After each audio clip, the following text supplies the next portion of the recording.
আমার দাদা উপজেলার দরবারে বছরে একদিনও না আসলেও চলবে, ফুল প্রশ্নে একদিনও না আসলেও চলবে।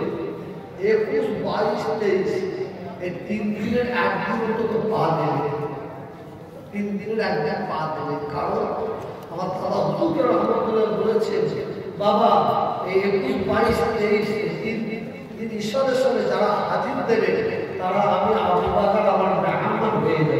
সুবহানাল্লাহ, সুবহানাল্লাহ। আমরা আজকে পবিত্র রমজান মাস পড়েছে, খবরদার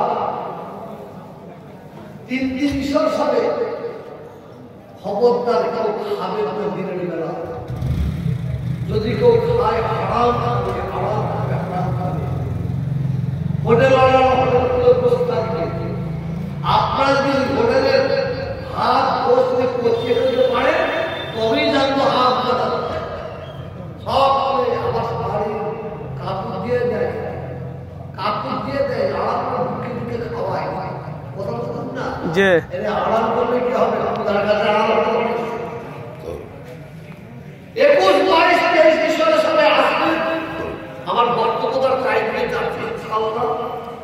অনেক হোটেলওয়ালা বলে আমরা বহুত পয়সা দিয়ে জায়গা কিনেছি, আমরা দিনের বেলা যদি দোকান না খুলি আমরা পয়সা কোথা থেকে দেবো? এই হারাম যারা তোকে দোকান খুলতে হবে না, বেরোট দিয়ে ঠিক বলছিল যে যে অনেকে বলে আমি যাই, এ ভাই তুমি দোকান থেকে দেবো বলে কি করবো?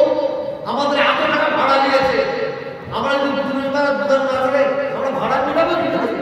তো কে দোকান করতে বলেছে? কে দোকান করতে বলেছে? দিনের বেলায় হোটেল খোলা হবে না, আর দিনের বেলায় কেউ খাবেন না। দাদা হুজুরের দরবারে ছিল এই সংসারে বেয়াদবি করবেন না। আমি আপনার বক্তব্য বলতে বললাম, এখন আমার পরে না তুমিও আমি এটা ডাকবো অন্য কারো